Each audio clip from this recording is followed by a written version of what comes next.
अंसारी जी, मंडल जी, गुरिंदर जी,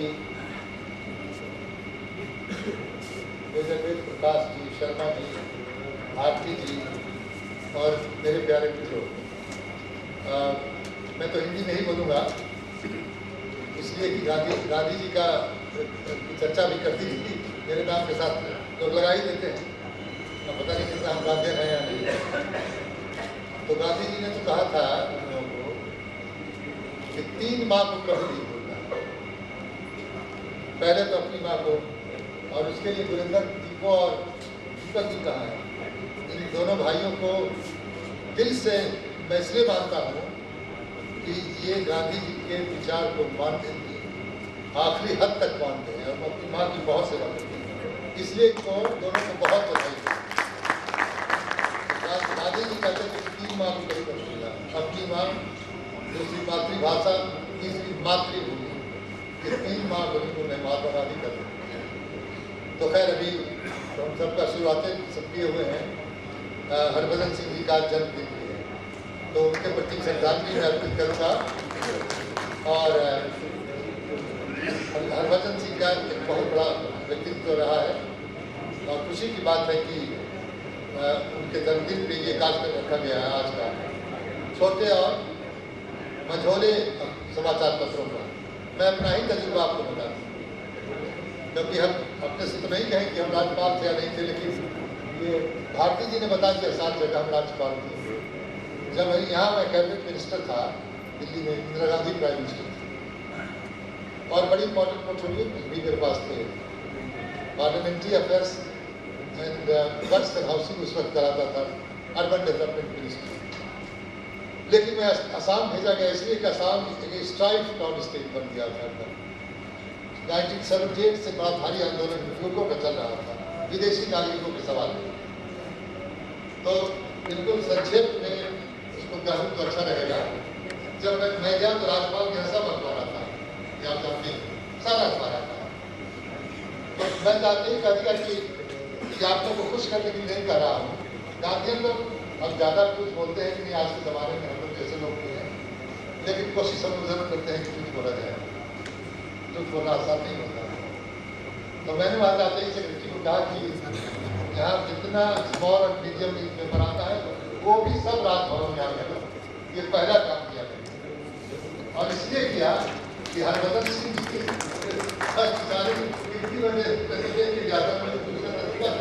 कि आप में कितनी बड़ी शक्ति है, कितनी बड़ी शक्ति है ये मुझे पता। पहला आदेश हुआ, मुझे फायदा क्या हुआ ये भी मैं आपको बता दूँ। जब आप एक कठिन समस्या को डील करेंगे, राज्यपाल की भी वहाँ अहम भूमिका है आपको बता। अगर उस राज्यपाल निष्पक्ष राज्यपाल होना, उसकी लॉयल्टी संविधान भारत की जो है उसके प्रति होती है, तभी वो सफल हो सकता है। तो हमको जो है एक ऐसा माहौल जरूर बनाना था, राज्यपाल की भूमिका है। जबकि पॉपुलर गवर्नमेंट थी, मगर वो गवर्नमेंट जो थी इलेक्शन जो हुआ असम का, आपको सबको पता है, छापे भी हो कि वो विषम परिस्थिति में हुई। जिसको 200 वोट मिल गया वो भी मिले थे, अभी समझे आप। और गवर्नमेंट बन गई और फिर भी शांति की बात कहा थी। आउट ऑफ 120 कंस्टिट्यूंसी 70 में तो चुनाव 70 में सिर्फ चुनाव हुआ, उसकी हालत बाकी चुनाव ही नहीं हुआ। मुझे जो इन्फॉर्मेशन कलेक्ट करना था उसमें आज आपको फिर दोबारा कहता हूँ, खुश करने के लिए मैं नहीं कर रहा हूँ। जितना सही सूचनाएं या समाचार मीडियम और स्मॉल न्यूज पेपर, लघु और मध्यम जो समाचार पत्र है उससे मुझे मिला, वहाँ के बड़े अखबारों से उतना नहीं मिला। ये मैं अब ये सब इनपुट जो मिलते हैं तब समस्या के समाधान निकालने में सहूलियत होता है। गुरिंदर जी ने सारी समस्या के बारे में भी कह दिया है। और आप देखिए, प्रसाद साहब हो सकता है तो यहदास साहब नहीं होगा, उनके बारे में मैं कितना जानता हूँ। कल ही मैं प्रसाद साहब का बयान पढ़ता हूँ हिंदू अखबार में, आपका निकला है, आपने देखा कि हिंदू अखबार में, तो जिसमें इतनी देशभक्ति, जिसका इतना बड़ा कमिटमेंट है फोर्थ स्टेट के लिए। अब सारी समस्या उन्होंने रखाई है और सही उन्होंने कहा है कि इसको प्रैक्टिकल रूप में बताइए कैसे क्या किया जा सकता है, क्योंकि समस्या तो है, समस्या का निदान निकलना है और समस्या का निदान अवश्य निकलेगा। लोकतंत्र की ये तो विशेषता है सबसे बड़ी कि समस्या का निदान अगर एक जगह नहीं निकलेगा तो दूसरे जगह से निकल जाएगा, दूसरे जगह से नहीं तो तीसरे जगह से निकल जाएगा। यही लोकतंत्र की सबसे बड़ी विशेषता है। दरवाजा बंद नहीं होता है यहाँ कभी। और जब इतने कुशल, इतने अच्छे व्यक्तित्व के आपके जब अध्यक्ष हैं प्रेस काउंसिल ऑफ इंडिया के, तो इत्मीनान रखें आप कि आपकी समस्याओं के निदान में उनका भरपूर सहयोग उनके कहने को पहले ही मैं कह देता हूँ मिलेगा। तो जब अपना विचार देंगे तो आपको बताएंगे। लेकिन मुझे एक आध बात कहना है आपको बताएं, क्योंकि गांधी जी भी पत्रकार थे, जानते हैं ये आप लोगों को पता होगा। जब पत्रकारिता में है तो जरूरी पता होगा। अध्ययन जरूर कीजिए। अध्ययन इसलिए करना जरूरी है कि गांधी जी का लाइफ जब पढ़ेंगे तो देखेंगे कि पत्रकारिता में उनकी दिलचस्पी थी बहुत बड़ी, और इसलिए गांधी जी का जब नाम लिया जाता है तो मॉरल वैल्यूज आ जाता है। जैसे आजकल हम लोगों ने गांधी जी का नाम लेके कुछ मॉरल वैल्यूज कम कर दिया है पब्लिक लाइफ में, वो आप लोग कभी मत कीजिएगा कि आपको बता देते हैं। हम लोग का तो हिसाब किताब हो जाता है चुनाव में, या बहुत सारे जगह चेक एंड बैलेंसेस है, वहाँ हिसाब किताब हो जाता है। लेकिन आप तो स्वतंत्र हैं और स्वतंत्र रहना चाहिए। तो इसलिए गांधी जी का एक आदर्श भी रखना चाहिए। और गांधी जी स्वावलंबन में बहुत यकीन करते थे, मैं आपको बताऊं। तो सबसे तो गांधी विचार को तो आप लोग खुद ही मानते हैं। गुरेंद्र जी ने अपने विचार में क्या कहा? गुरेंद्र जी ने कहा कि सब काम आप खुद ही कर लेते, अखबार बेचने तक। जब तक स्वावलंबन की शक्ति आप में रहेगी, या पक्का समझें, आपके समाचार पत्र को आगे बढ़ने से कोई नहीं रोक सकता है। ये बात मेरी बात आप यकीन नहीं करेंगे। आप पूछेंगे कि आप जो स्वावलंबन के लिए हम लोग को कह रहे हैं, आप कितना स्वावलंबन में यकीन करते हैं? मैं अपनी बात खुद बता दूं। गवर्नर लोगों के लिए बड़ी इंतजाम होता है। तब किसी राजभवन लोग कहते भी है मजाक में कि कैलाश साहब है आपका, तो ये कंसेप्ट रहा है अंग्रेजों के ज़माने में। अब कैलाश साहब भी उनके ओथ में लिखा हुआ है कि वेलफेयर ऑफ द पीपल के लिए भी काम करेंगे। उनके ओथ में जहाँ रिजर्व प्रोटेक्ट कंस्टिट्यूशन दिला है, आखिर में भी है। तो आपको बताएं, मैं अपनी चाय आज भी खुद बनाता हूँ। समझ आप किसी से शुरू करके बताता हूँ, खुद बनाता हूँ। नॉर्थ ईस्ट में तो कोई हमको नहीं कहे, लिहाज करते होंगे, लेकिन जब हम मद्रास के गवर्नर थे तो वहाँ मेरे जो चाय बनाने वाले राज्यपाल अकेले कभी नहीं हो सकता है। तो सोए रहेंगे तो वहाँ भी दो आदमी खड़े रहेगा, तो रात को भी रात भर की ड्यूटी रहेगी। तो वो चाय भी तुरंत इंतजाम करते हैं। तो जब देखें कि हम लोग शुरू की बात है, तो जब मैंने चाय को हमने कहा कहाँ है किट्टी उट्टी जरा बताइए, अभी नए हैं बताइए तो हम तो खुद बनाएंगे। उस वक्त नहीं बोला, थोड़ी देर के बाद बोला सर हम तो डिसमिस हो जाएंगे। मैंने कहा डिसमिस कैसे हो गया? फाइल तो मेरे ही पास आएगा, तो डिसमिस होने के बाद ही नहीं भूल जाइए इस बात को। तो सवाल है स्वावलंबन का। दूसरी चीज, आज हम बताया ना कि वर्ष हाउसिंग मिनिस्टर हम खुद रहे हैं। पूछिए गुरेंद्र जी से, ये लोग जाते हैं मेरे यहाँ या जो लोग भी जाते हैं, आज भी हम 2 कमरे के फ्लैट में रहते हैं मयूर विहार में। 4थी मंजिल है जहाँ लिफ्ट भी नहीं। और इसकी चर्चा इसलिए कर रहा हूँ जान करके, अब एज तो मेरा आज के शायद कोई हमसे बड़े उम्र के आदमी आज की इस सभा में एक भी नहीं होगा, शायद ही कोई होगा, लेकिन खड़ा होकर भाषण दे रहा हूँ। लेकिन और 4थी मंजिल पर 3 बार चढ़ता हूँ लिफ्ट है। ये गांधीयन वे ऑफ लाइफ है। डायबिटिक का जरूर बैठे हुए हमारे बहुत बड़े डॉक्टर, हम डायबिटिक के डॉक्टर्स भी हमको बुलाते हैं समारोह में, तो उनको हम बता देते हैं काहे तो उनको ले जा रहे हैं। हम तो ये बात बताएंगे कि डायबिटिक आपको हो ही नहीं, तो अगर हम वो बात बताएंगे तो आप लोग प्रैक्टिस में थोड़ा खलल पहुँच जाएगा। तो इसलिए आपको सच बताओ, हमको आज तक डायबिटिक तो है, ब्लड प्रेशर भी नहीं है, दवा खाया नहीं है। अगर आप आरटीए का तो इसमें होंगे, आप आरटीए में क्वेश्चन एगो डाल दीजिए कि मेरा नाम लिख करके कि यहाँ मिनिस्टर भी थे, बिहार में भी मिनिस्टर रहा हूँ, आपको बता दें थोड़े दिन के लिए वहाँ भी रहा, ये गवर्नर भी रहे, इनके दवाई पर कितना खर्चा हुआ। तो शायद हिंदुस्तान में शायद कोई होगा जो इस मामले में जिसके बारे में ये खबर आएगी आपको, सरकार को देना पड़ेगा जिसका कम से कम दवाई पर खर्चा हुआ। तो डायबिटीज वगैरह क्यों आखिर होता है? Gandhi way of life. इसीलिए मैंने जान के कहा कि सिर्फ आप में स्वावलंबन, हम में लोगों में स्वावलंबन था पहले। 98% लोग पहले हम लोग के समय के हम लोग की तरह थे। आपको बताएं ये रहन सहन बदलाव आया है बहुत जबरदस्त। और जैसे जैसे हम लोग ये नए दौर और प्लेजर प्रिंसिपल से गाइड होने लगे, तो प्लेजर प्रिंसिपल से गाइड होंगे तो गड़बड़ है, तो फिर दवाई के सहारे तो रहना ही पड़ेगा। लेकिन ये मतलब नहीं कि डॉक्टर साहब का प्रैक्टिस कम हो जाए, करना चाहे तो फाउंडेशन बन गया तो फाउंडेशन तो अच्छा काम करेगा ही करेगा। देखिए सबसे अच्छी बात है कि चैरिटेबल है। अब तो आप क्या है कि आप अंदाजा नहीं करेंगे, क्योंकि डायबिटीज बहुत यंग लोगों को भी होना शुरू हो गया। आपको देख के आश्चर्य होता है। मैं ज़्यादा समय नहीं दूंगा क्योंकि हम चेयरमैन साहब को सुनना चाहते हैं, लेकिन ये एक बात जरूरी है आपको बताना, क्योंकि मीडिया का बहुत बड़ा रोल हुआ है आज़ादी के बाद। आज़ादी के पहले नहीं, गांधी जी खुद जर्नलिस्ट आपको बता दिया। अब ये हिंदुस्तान टाइम्स वगैरह है सर, ये तो अखबार आज़ादी के पहले बहुत दिखा। पंडित मदन मोहन मालवीय खुद एडिटर थे आज़ादी, तो बड़े बड़े लोग अखबार से जुड़े रहे हैं।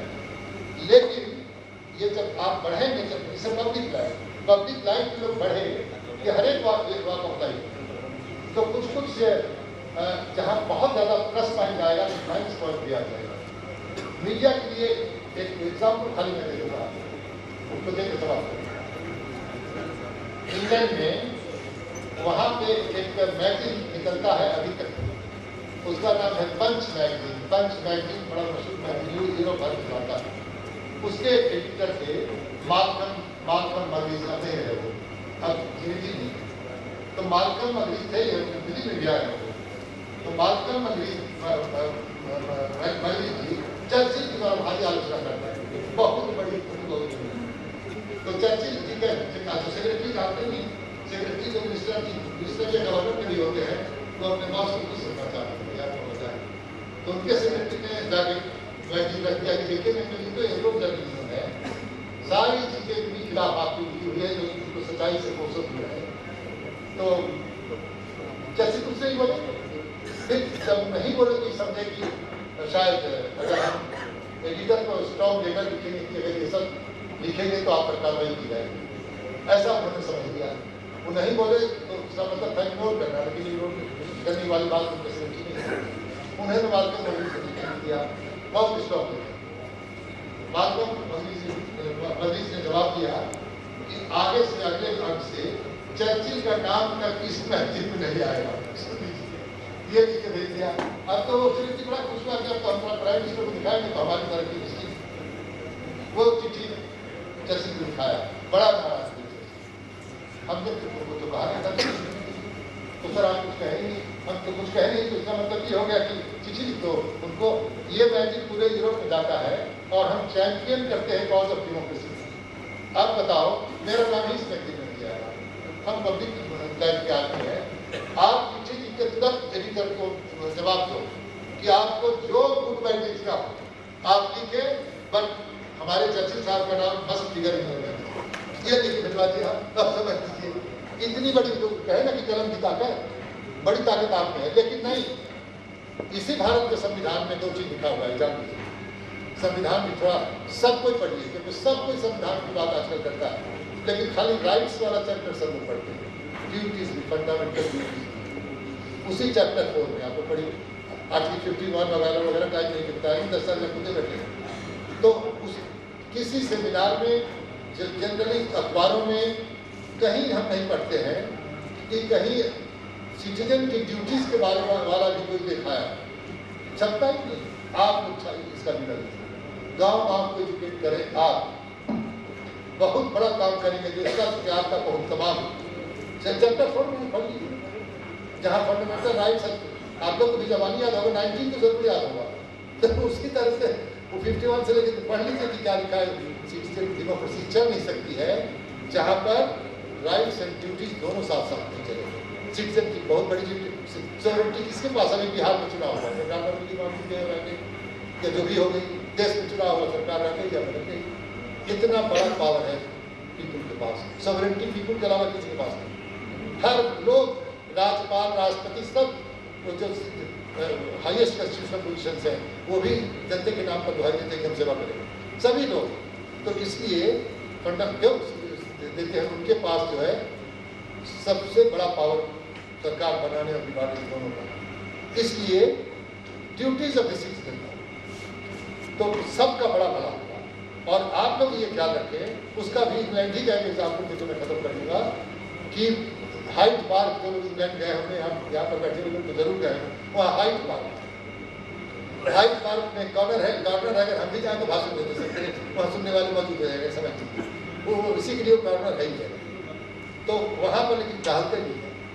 तो 2 ब्रिटिश सिटीजन टहल रहे थे, एक के हाथ में छड़ी थी और वो पूरा छड़ी स्विंग घुमा के चल रहे थे एकदम। दूसरा जो ब्रिटिश सिटीजन था उसके नाक पे लग गया, नाक पे लगता ही हुआ, नाराज हुआ कि साहब आप तो बड़ा सिविलाइज आदमी हो, अब तुमको पता नहीं कि और लोग भी हम करते हैं और मेरे नाक को भी तुम तो बड़ा डांटा जो छड़ी घुमा रहा था वो कहा तुम जानते नहीं हो, आजाद मुल्क है, ये यहाँ लिबर्टी है, जिस तरह से चाहेंगे वैसे हम छड़ी घुमाएंगे। फिर उसने बड़ी जोर से डांटा उनको कि your liberty ends where my nose begins. किसी को ऐसी स्वतंत्रता नहीं है लोकतंत्र में कि एक सीमा से बाहर चला जाए, ये जान किसी को नहीं। अब नाके तोड़ देने का थोड़ी स्वतंत्रता है। तो सबके लिमिटेशन से मीडिया का भी लिमिटेशन है। यहाँ जापान का उदाहरण दिया जा चुका है, जापान के पहली पेज पर वो भी जापान गए हुए, ये गांधी टोपी में बड़ा खूबी आपको बता दें, गलती करके हमारे बैठे हैं मेजर साहब, उधर अंसारी साहब, टोपियाँ पहन लीजिए, अभी भी आपको बता दें, नहीं तो आप लोग सब टोपी ले गया आपका आदमी, सब देख लीजिए, कुछ भाई डायरेक्टर भेज भी जरूर कर दें। टोपी में बड़ी खूबी है, इस टोपी के चलते हम कई देश बुला लिए जाते हैं, आज ये आपको बता दें। तो जापान में मैं गया हुआ हूँ, जापान में के बारे में कहा गया, वहाँ का अखबार आप खोल लीजिए, सबसे पहले डेवलपमेंट का न्यूज रहता है। यहाँ अखबार पढ़ लीजिए, भीषम नारायण किस बाथरूम में गए, फर्स्ट पेज पर आएगा, बाथरूम में कौन गया, उस तक क्या न्यूज पहले मुझे बता, वो पहला न्यूज है, समझिए। अगर कोई इंपॉर्टेंट आदमी कहाँ चला गया, कहाँ रह गया, क्या था। और इकोनॉमिक न्यूज को वो तरजीह नहीं है जो देना चाहिए, उस पर आप लोग का जोर होना चाहिए, क्योंकि आप लोग को कोई भरोसा है तब की बात कर रहा हूँ। लेकिन मैं मुझे ये लोग भी बुलाते हैं, बड़े बड़े अखबार वाले भी, तो उसमें भी हम उनको कुछ तो समझाने की कोशिश करते हैं। लेकिन अब चलिए, अब ये किसी ने कह दिया कि हाइप होना चाहिए उसमें, खूब समझिए कि तब उसका लीडर्स ज़्यादा उसका मार्केटिंग करने लगते हैं, तो गांधी जी का तो रहना पड़ेगा तब। तो इसलिए हमने काफ़ी समय ले लिया, नहीं लेना चाहिए था इतना ज़्यादा समय, मगर मैंने सोचा कि अब इतने अच्छे लोग यहाँ मेरे सामने हैं, तो हम लोग का काम भाषण देना रहा है, अगर इतना दे तो आपको कहिए चुनिए, पहले मीटिंग को तो बोलने ही नहीं आता है, इसलिए थोड़ा याद आपको। तो इन्होंने उस समय अपने आप को जो कर लिया उस लंदन की कोर्ट में, ठंड में। तो ऐसे हैं हमारे 7 राज्यों के राज्यपाल, इन्होंने मेडिकल और चिकित्सा के नाम पर राज्य सरकार का एक पैसा खर्च नहीं कराया। ऐसे अभूतपूर्व राज्यपाल कहाँ मिलेंगे इस देश को। आज तो लोग देश को लूट करके खाने में लगे हुए हैं। अब मैं मेजर वीर प्रकाश जी से निवेदन करूंगा कि वे आए, हरभजन सिंह जी के बारे में भी बताएं और small and medium newspaper federation के बारे में भी बताएं।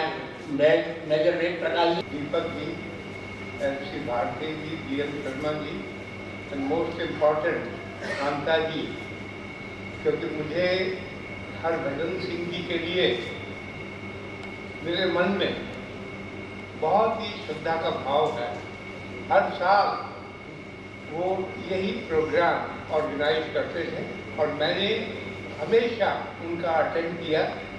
उनके मन में देश के जो लोग हैं उनमें एक प्रकार का ज्ञान भरने की मीडिया के माध्यम से जो भावना थी वो बहुत ही सराहनीय थी और उन्होंने आखिरी दम तक अपने इस कर्तव्य को निभाया कि भारत की जनता को हमने ज्ञान देकर के न्यूज का इनको ऊपर उठाना है, एकजुट रखना है।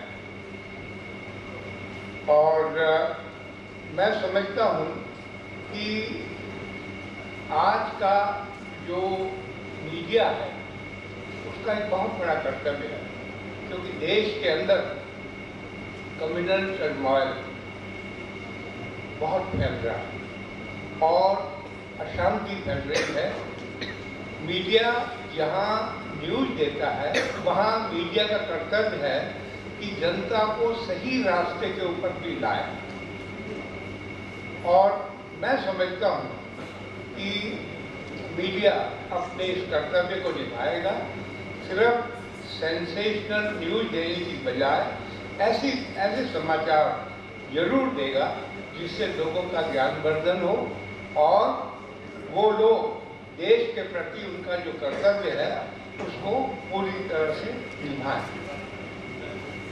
हमारी बहुत ही मैच्योर डेमोक्रेसी है और इस डेमोक्रेसी के अंदर मैं समझता हूँ कि चुनाव जो होते हैं उसके अंदर कटुता की जो भावना आती है, एक दूसरी पार्टी को नीचा दिखाने की भावना, वो नहीं होनी चाहिए। आपको अपने विचारों को, जो देश की सच्चाई है उसको रखिए। जनता का काम यह है कि किस प्रकार के व्यक्ति को आपने टिकट दिया है, क्या वो उनके लिए काम कर सकता है, नहीं कर सकता है, वो उस प्रकार से उसको वोट दें। तो अगर आप सही इंफॉर्मेशन देंगे तो देश में एक ऐसी strong organisational structure elected representative का होगा जो कि देश के विकास में पूरा योगदान दे सकेगा। आप जानते हैं कि मैं ज़्यादा भाषण देने के हक में नहीं हूँ। मैं सिर्फ इतना जानता हूँ कि अगर हम सब लोग मिलकर के पॉजिटिव थिंकिंग के साथ देश के विकास में लगें तो हम अपने कर्तव्य को पूरा करेंगे। धन्यवाद।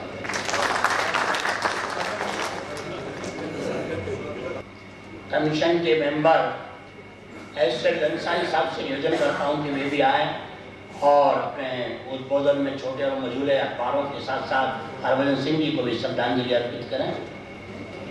सेशन जो all India small and medium newspaper federation के अवसर पर आयोजित इस सभा में हमारे इज्जत जन justice Chandramouli Kumar Prasad ji, chairman Press Council of India, आदरणीय हमारे अभिभावक डॉक्टर कृष्ण नारायण सिंह जी, इस संस्था के अध्यक्ष भाई Gurendra Singh ji, All India Congress committee के सेक्रेटरी मेजर वेद प्रकाश जी,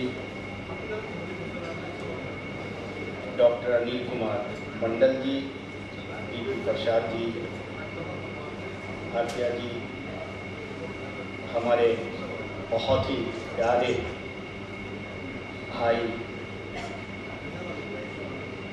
दीपक सिंह जी, हमारे पटना से आए हुए उर्दू अखबार बिहारी उर्दू के एडिटर MLA रहे जनाब इजहार आलम साहब,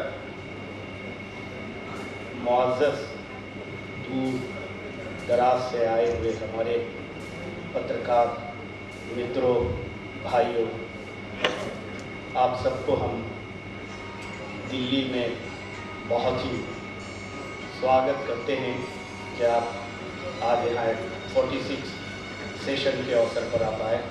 और वो ऐसा दिन है जो बहुत ही शुभ दिन है कि आदरणीय हरभजन सिंह जी की आज जन्मदिन है।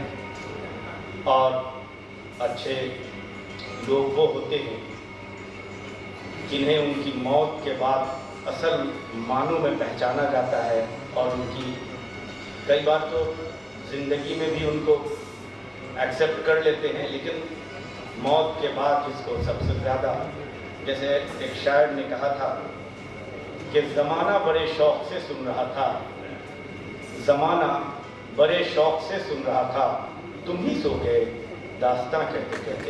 ऐसे ही थे हरभजन सिंह जी, कभी काम की शुरुआत और मंजिल के उरूज पर ज़रूर ले गए थे, लेकिन उनकी ज़रूरत नहीं थी। लेकिन हम एक खराज अकीदत चूँकि दिल्ली में है, गालिब के इस नगरी में है, तो गालिब के उस शेर से भी देना चाहते हैं कि हज़ारों साल नरगिस अपनी बेनूरी पे होती है, बड़ी मुश्किल से होता है चमन में दीद अवर पैदा। तो वो थे हरभजन सिंह जी, लेकिन उनकी कमियों को पूरा जो कर दिया उनके दो पुत्रों ने और उनकी माता के उस आशीर्वाद जो इन बच्चों को दिया कि आज लगता है कि वो कमी पूरी हो गई, बस वरना किसी की कमी पूरी होती नहीं है। लेकिन ये ऐसे बच्चे हैं, ये दोनों बड़े हमारे भाई जैसे हैं, गुरेंद्र सिंह जी, दीपक सिंह जी, और इनकी माता के आशीर्वाद से ऐसा लगता है कि उन्होंने अपने काम जो मिशन छोड़ के अधूरे गए थे हरभजन सिंह जी, उस मिशन को और आगे बढ़ा रहे हैं, आगे ले जा रहे हैं। इसलिए इनको, इनके परिवार को, इनकी माता जी को और आप सब लोगों को हम मुबारकबाद देना चाहते हैं। और आप